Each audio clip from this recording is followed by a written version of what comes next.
So that means that you're willing to sacrifice black people. You're not willing to sacrifice your money. You're willing to sacrifice your black fans and your black friends and everything. You're willing to put us in positions that we stand by you, long as it doesn't affect your money. That's something that I'm morally conflict with. And as a man, I can't stand by that. Me and the Notification Gang would like to invite everybody to come join us Monday through Thursday, 9:20 to 10 o'clock for morning coffee, where we discuss the events of the prior day and also just talk mess about stuff. See you then.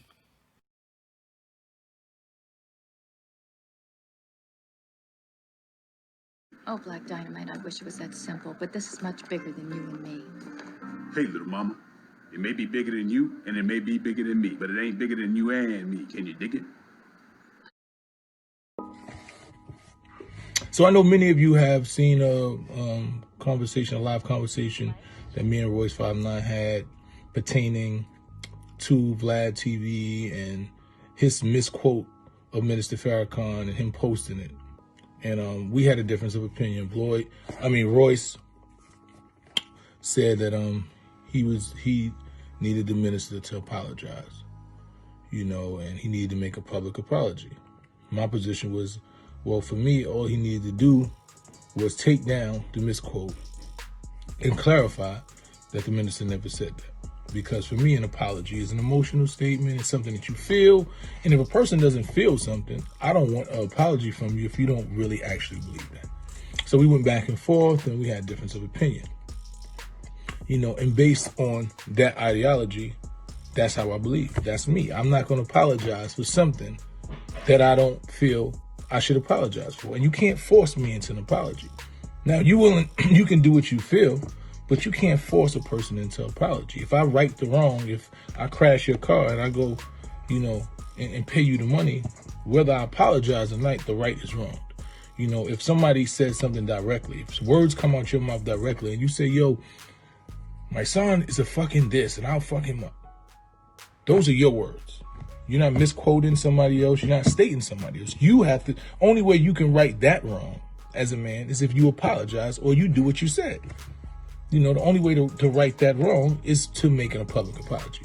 So I didn't think a public apology was warranted for somebody misquoting something someone else said. That just was my opinion, So a lot of people didn't share that opinion.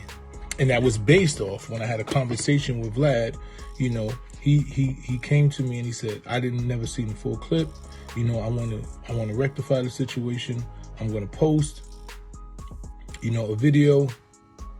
I'm going to post a statement saying that, that we practice to be authentic and we report things accurately. And we posted something about the minister that wasn't accurate. And I'm going to take the statements down. He said, I don't really feel like I want to apologize because people are trying to force me into apology. And, right now I'm not a place to apologize because I feel like even though I'm taking this down and I don't want to misquote him, I feel like he said things during that interview and other interviews that, were harmful and disrespectful to me as an individual. So I don't feel like I'm ready to apologize. And I said, I can respect that as a man if that's how you feel, but you just can't misquote him. That just was my position. So as things continued to go on with the situation, there's different information. Then he had a conversation with Royce 5'9", in which he told Royce that Mysonne told him he didn't have to apologize, which was not accurate. It was definitely not accurate. What I told him, man, is it would be ideal if you made an apology, but I'm not going to force you into apology. But you have to take down that post and you have to make sure that people know that those wasn't the minister's statements. So that's what happened. So he also told him something about giving me money, which was completely false. Over a 12-year friendship, Vlad has loaned me money. I probably was short for some shit happened to my car. Call Vlad, yo, I'm in a situation. I need an extra such and such. I got you. Oh, yo, I need an extra such. Probably 2 times this happened in a 12-year relationship as a friendship because this is my friend.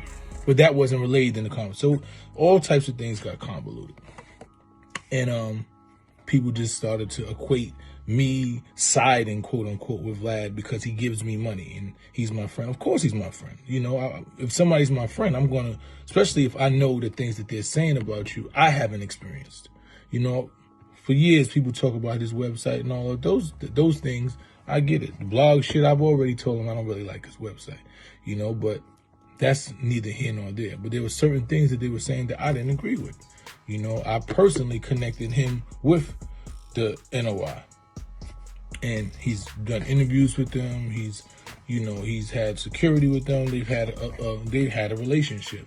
So when people say there was a preconceived hate for the minister, I don't agree that. I've never seen it. I've had conversation with him about the minister in which he told me that he wanted to interview him and he thought he was, you know, somebody was for the culture and things of that nature. I've never heard him say anything negative about the minister in my 12 years. Somebody might have a different experience, but I've never heard one. So that brings me to where we are now. So I had a conversation with Vlad, you know, after the Royce, prior to the Royce conversation, you know, and as I replayed the conversation and I listened to Lord Jamal and Godfrey's video that they posted up. And there was one thing that got me, you know, he said it to me too, and I wasn't even thinking about it. You know, he said that his business has not been affected. You know, he made a reference to Nick Cannon and said, you know, Nick apologized because his money was affected. People apologize for two reasons, because either they genuinely feel like they want to apologize or their money is affected. So listening to Lord Jamal saying, he said, well, we had the best month. Vladtv has had the best month. And that right there was something that didn't sit well with me, you know. You know, when I stood by his decision, his own personal decision not to make an apology, I thought it was based on integrity, that nobody's going to force you into an apology. You know, you righted it wrong and nobody can force you into an apology. But now, after listening to, you know, what he said to Lord Jamal and running back what he said to me, he is willing to make an apology if his money is affected. You understand what I'm saying? It means that if the people he worked for and he's doing business with decide, yeah, you need to make an apology because it's going to affect your bottom line, then he would make an apology. But the people who supported you, such as myself, Lord Jamal, Godfrey, people who you call friends and we called you friends and we willing to stand by you, you know, because I'm loyal to a fault. That's the person I am. If you're my friend, then I'm going to ride with you. That's just who I am. Win, lose, or draw, we're going to fight when we get home, but I'm going to ride with you. I'm going to call you out when you do some bullshit. I'm going to say it's wrong, but I'm going to ride with you long as I know that your intentions are genuine and they based on integrity. And that's why my hat says integrity over income. So when you start to say, well, my money's not affected, and Vladtv has had the best month it's ever had, then I realized that we morally conflict, because I was standing by a man who was making a decision based on integrity. I was standing by a man who said he was willing to deal with whatever came with the backlash, you know. But I realized you just willing to lose us black people, us black friends you have, us black supporters, us black anybody, rather than lose the business. Because if the white man that you work with who was cutting your checks decided, yo, you got to make an apology, you would make that apology because it would affect your bottom line. So that means that you're willing to sacrifice black people. You're not willing to sacrifice your money. You're willing to sacrifice your black fans and your black friends and everything. You're willing to put us in positions that we stand by you long as it doesn't affect your money. That's something that I morally conflict with. And as a man, I can't stand by that, you know.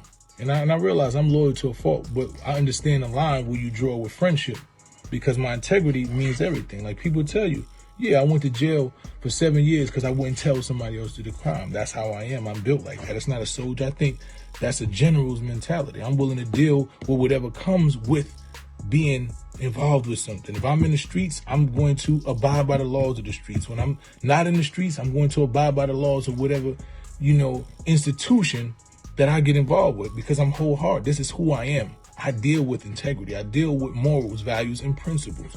And that's what I stand on. So after listening to Vlad say that his money hasn't been compromised and that his bottom line hasn't been compromised, that's a quagmire for me. So you don't believe that us black people and friends of yours have the ability to affect your bottom line. So you don't have to apologize. You're not apologizing because it's based on integrity. You're not apologizing because it's based on the fact that us black people and people who have an issue with you can't affect your bottom line. That's where the code comes in for me, you know. And I wouldn't even want to make this statement because this is a person that I called my friend. But when I realized that you're willing to compromise me and put me in compromising positions but standing behind you and it's based off money, then we have a different. I will die with a friend of mine. If I call you my friend, I'm going to die. I don't care what color you are. You can be green. If I call you my friend, then I'm going to die with you and for you. But I'm not going to sacrifice you if I'm not willing to sacrifice money. So when I had this conversation with him, it was clear to me that if his financial circumstances had been jeopardized or compromised by the fact that people wanted him to make an apology, then he would make the apology. Not he's willing to stand on it, lose his money, lose everything because that's what his moral position is. It's that we don't have enough power to stop his bottom line. That's something I can't co-sign. That's something I don't stand by. See, the difference between me is I'm never going to say sorry if I'm not sorry. I don't give a fuck if I lose my house, my wife, my kid. I'm never going to say sorry if I'm not sorry because I stand on integrity. That's the person I am. I'm going to die on what I stand on. That's who I am. So that was my position by standing and saying, well, brother, if you don't want to say sorry, if you don't feel you're sorry, and you say you're willing to deal with whatever comes with it, I'm going to stand by that. I respect that. Long as you make sure that you let the world know that you misquoted the minister. But I realize it's not about integrity with him. It's about the fact that his finances haven't been jeopardized. And we as black people don't have the power to jeopardize his finances. So at this point, I can't support that. And I will also ask all other blacks to be on code. If we're going to be on code, let's be on code all the time. Lord Jamal, Godfrey have made positions.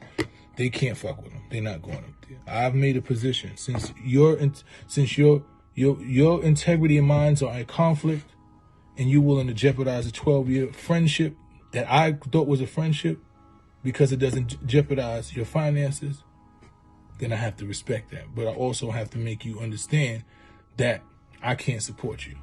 I can no longer stand beside that as a man, because I wouldn't be who I said I was if I stood by that. You know, and in making that decision, I asked everybody else to make that decision. You know, we have to show that we can jeopardize somebody's bottom line, or they can continue to sacrifice us. So Vlad has taken a position that black people and his black supporters, his black friends, everybody black who has an issue with this situation is expendable. You know, and we can't be on code because we can't be on code if we do this sometime, if only some of us do it. We can't be on code, it's quote unquote on code if only some people do it. If me, Lord Jamal, and Royce, and Godfrey are saying, you know what, we're taking this stand because it's a bigger picture right now, and then everybody else goes up there and act like we didn't do anything, then we still have not jeopardized his bottom line. We still haven't, and that's not just his, we haven't jeopardized anybody's bottom line. We haven't shown any level of power. We haven't shown that we are able to unite, to come together, to make sure that people don't just sacrifice us. Don't say, well, I'm going to just sacrifice the black people because they don't compromise my bottom line. You know, and that's what I'm willing to stand for. I'm not willing to stand on making somebody make an apology that they don't feel is in their heart because they're willing to stand on that. But I'm willing to stand on the fact that you don't believe that we are valuable enough to affect your bottom line. That us, our friendships, the things that we've done for you throughout our time, the people who supported you, the black people who have an issue with saying, you know, you misquoted somebody and maybe you should apologize. Knowing that you would make that apology if some white man that was cutting a check said you need to make that apology, but you won't make it as you won't make that apology from a suggestion of friends that you know had your back and was willing to put their life on the line for you and took scrutiny from even standing by your side. That's something I can't respect as a man, because what friendship is to me is something that's real. And that's why I was standing with you, because I thought you was willing to deal with that. You had that, you know, you had that position based on integrity, but it wasn't based on integrity. So at this point, I can't stand with that, and I don't want to stand by anybody who will stand with that, because it's not what I represent. It's integrity over income. Now, also about being on code, me and Royce had this conversation. A lot of people are confused. Why are you bringing Eminem into this? You just trying to deflect for Rad. I wasn't deflecting. I thought everything that Royce said was 100% accurate. He didn't say anything that was wrong. He said a bunch of things that was right. Only thing that we just conflicted was, you need an apology. I don't require an apology. I just need you to fix the wrong. So that was our only conflict. And we also conflicted as a black man, when you hear something come from somebody who you deem as an enemy, even though I deem him as a friend, if you hear something come from a third party that doesn't positively reflect me, don't bring it to the internet before you bring it to me, especially when you have my phone number, because that's being on code also. Being on code is saying somebody said something negative about a brother that I know is a stand-up brother, and it reflects him in a negative light. So I'm not going to put that on the internet. What I'm going to do is call that brother and say, hey, this brother said this. And even if I'm still going to put it out, I'm going to give you the benefit of a call first. I'm going to communicate with you, because we want us to be shining. We want us to be connected. We want us to be on code, as you said, on code. We want to be on the same exact page. So I would expect a brother who is telling me about the code to follow that code, So other than that, we didn't have any conflict. But I also want the brother Royce to find out, when I put out the situation about Eminem and Mariah Carey, it was brought to me after, because I don't follow the internet beefs and all that shit. I don't really know, but there was somebody that reached out to me and said, it's kind of ironic that Royce would have that position about being on code, and Eminem has been calling Mariah, a black woman, bitches and whores for 10 years straight. Disrespected her and her husband. Even Nick had to get involved, and Nick even quoted as saying, it's crazy how a white man can call our queens bitches and whores in this day and age. And being on code. Now, this is your friend. This is somebody that you call a friend, And I think it would be on code to at least say, yo, brother, you need to stop talking about that woman. You had a supposed relationship that she still has never claimed 10 years ago. That's a black woman. You done called her whores, but you done did everything. Just leave it alone. Still in 2019, you still bringing up that black woman's name. As a white man, this is your white friend. So I think if we're going to be on code, so I don't want people to say I was trying to deflect. No. Call out Vlad, because he did some bullshit. Call him out. Yeah. Call him out. I'm not saying you wrong. Do it.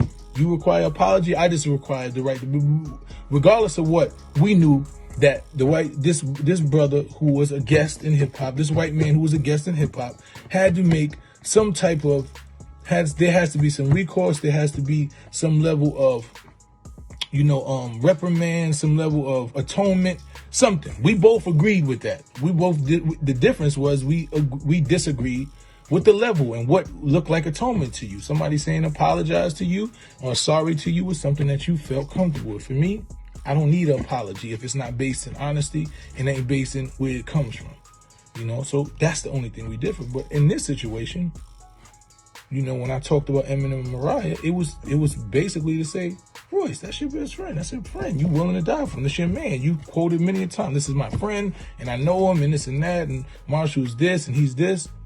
Call him out. Say, bruh, stop talking about that black woman. I don't give a fuck how long ago you talked about it. If my best friend is with me right now, if he had a relationship with a black woman, a black man, and he calling up bitches and whores 10 years later, I'm calling him out. So I'm calling a white man out. So this is what it is for me. If we gonna be on code, let's be on code all the time. Let's get serious about this code. Let's not do it because we don't like Vlad. Okay, Vlad is an easy target. He said shit that people call him a culture vulture. He's done a bunch of shit. People are saying it's easy. Vlad is the easiest target in the world. He's a blogger that most people don't like.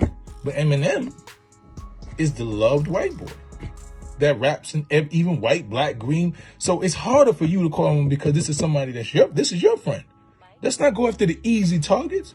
Let's walk in the room with the people that have some level of credibility that are attacking, our black culture. They're doing shit that's outside of the code. And because that's your friend, I think if you're holding people to a standard of keeping people on code and having a moral standard of saying people have to apologize. That you need to have apology, that you held me to, saying, Mike, you need to tell me apologize. He didn't apologize because you told him he didn't have to. So if that's your position, which I disagree with, then I want you to have a position saying, I need you to apologize to that woman because you respect me. You know, I need you to leave that woman alone. I need, in person, because I respect you as a black man, Royce, I'm going to be on code. Because if we being gatekeepers, because right now what it is you are somebody who's respected in hip hop. I respect you. You respected, you have a voice, and you're a black man, and you talk eloquently, you know how to do all the things. So you have the unique position to be the person who sets a precedence. You're setting a precedence. You made Lord Jamal and Godfrey have to go back and think. And when they had to think and they said something, it made me have to say to myself, you know what, Mice? This ain't about what you thought it was about. This ain't about integrity. This is about somebody saying that black people aren't valuable enough to apologize to. And you made me have to rethink. So I want to return the favor, brother. I want you to be on the same code. I know that's your friend and this and that, and you're going to defend them because when you say it's loyal, when you're a man and you say somebody's your friend, then your loyalty, sometimes it's to a fault because that's how I am. But you can't impose a code that you don't follow. It just doesn't work like that. You can't have people can't respect the code that you're issuing that you haven't followed. So it's not to attack you, brother, because in no way, I don't think you was trying to attack me. You know, even though I think it was shit that should have been done differently, I don't think it was an attack on me. I think you were saying some shit that you felt I should be doing. And I'm taking it. I'm taking it, beloved. But I'm also saying, do the same. If we're going to create a code and we showing people how to treat us, then show people how to treat us from the beginning. That's the top white boy in hip hop. Show him that he can't disrespect a black woman for 10 years. You can't call her whores and sluts. You can't keep bringing up her pussy and all of these things because you mad at a rapper. Talk about the rapper. Talk about him. You know, if we on code, because the white man can't do that. That's what you told me. A white man can't feel comfortable enough to be in hip hop and violate us without saying sorry. I agree, beloved. Now I'm just asking you to abide by the same code that you asking us to abide by.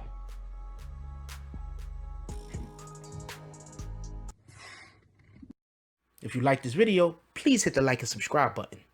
If you would like to help dictate the direction that this channel takes, please leave a comment. All comments are appreciated, whether positive or negative. Thank you very much and enjoy your day. And remember, positive thoughts cause for positive things to happen. Let's get it.